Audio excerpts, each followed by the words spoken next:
I recently imported Monika into a version of Pokemon Emerald, which I then played. I did a live stream, you can check it out, link in the description, and I'll be continuing the playthrough actually next week, so you can check that out as well.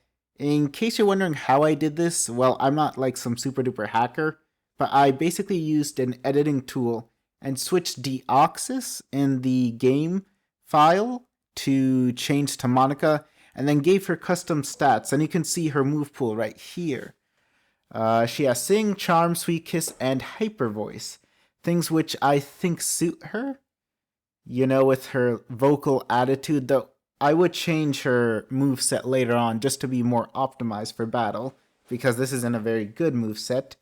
Still, stuff worked out, and we managed to get all the way to the second rival fight with May. But this edit was not without its issues, as you can see right now. Let me just open up the menu. You can see the sprite is still Deoxys' sprite, but it's just the colors haven't changed. I couldn't figure out a way to fix this, though if someone knows how to, I would appreciate the help. As you can see, the front sprite isn't as good as the back one, and the problem is something I never envisioned would be a problem. Apparently, Pokemon sprites in Gen 3 can only have 16 colors, and the basically artwork I used for the front sprite and the back sprite, they had too many colors in them.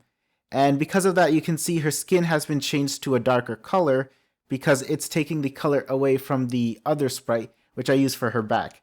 So I basically had a choice here. Either I could make the front sprite look good or the back sprite look good. And since we were playing a game, we would be spending most of our time looking at the back sprite. So I went with making the back sprite look good. Though again, if someone has a solution to this, I would love to hear your thoughts.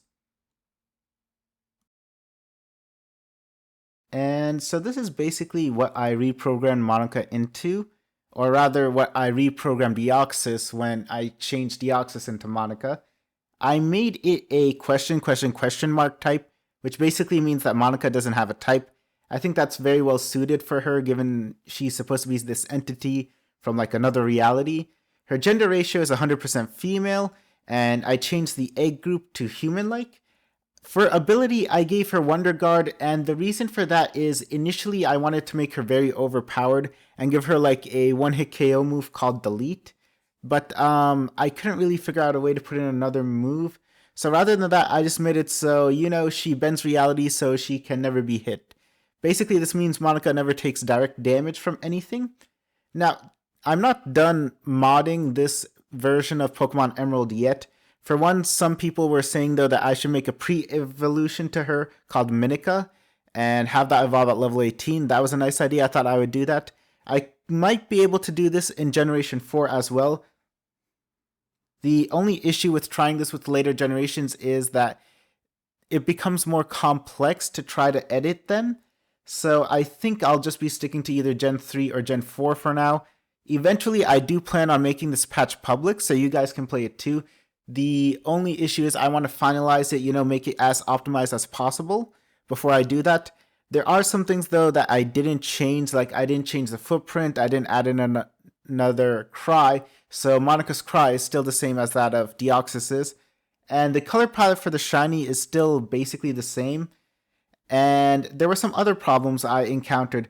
For one, although the initial moveset is very nice, it's very low on power points. So I ran into this situation during my playthrough where I was fighting the Zigzagoon after I ran into a trainer, and I ran out of power points, and we had to spend like 2 minutes just trying to exhaust our power points.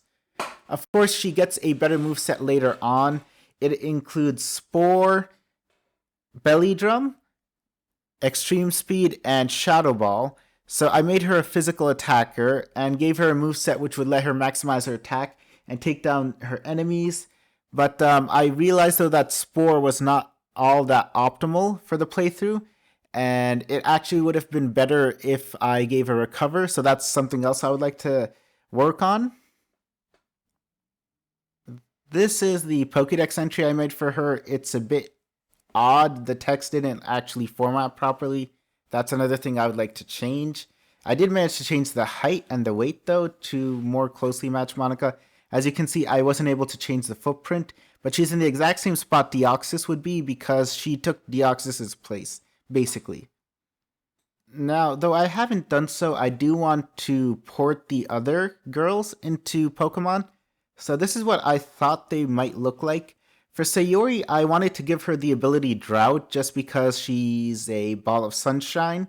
And because of that, I wanted to give her a unique type. I wanted to give all of the Dokis a unique type, which another Pokemon didn't have, just so that they look different. Otherwise, I would have, I think, made Sayori normal, but I just wanted to give her something special. So I made her Grass Fire, which I don't think any other Pokemon is, so she can take full advantage of the ability Drought. And of course, in her moveset, she would have Memento, she would have a move like Destiny Bond, maybe even like Self-Destruct, but let me know what you guys think, and I'll also tell you what my plans are for the other girls. So for Yuri, I thought of making her a Steel Poison type, the Steel type because of the knives, Poison because she's purple, and I didn't want to go with Steel Dark or Steel Psychic because they've been done. Ability, I would give her Anticipation, but since this is Gen 3, I would instead replace it with Inner Focus because she seems like someone who's very focused.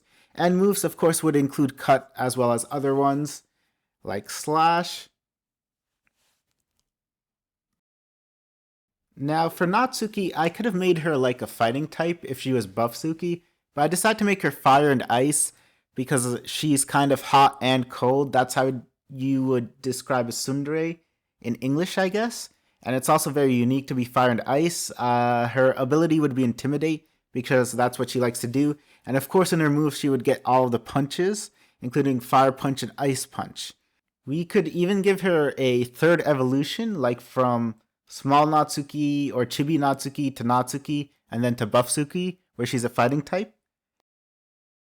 However, all of that is just theoretical for now. You guys can see my fight with Brawly, just to see how Monika's moveset works. There were some other ideas people in chat had, like seeing if we could breed Monika in the game just to get either like a Monika or another Monika. I don't know if that's something you guys would like to see. So the strategy I made was basically to use Belly Drum, maximize our attack, and then hit first with Extreme Speed and Shadow Ball. The main issue with that, though, is I gave her Spore, and Spore really isn't that useful in her case because she can't be hit anyway. And she tended to run out of power points, given Extreme Speed doesn't have that many. Also, because she's typeless, she doesn't get the same type attack boost from any of her moves, which I think really decrease her attack power overall. With that said, though, it was still fun playing with her, and I got through the game rather fast. I think faster than I've ever done. And that's it for now, guys. I would definitely like your input in this regarding what you guys think I should do, how another mod should look like, and if there's enough demand for it, I'll also release the patch publicly so you guys can all play it. But let me know what you guys think in the comments. Alright, thanks for watching.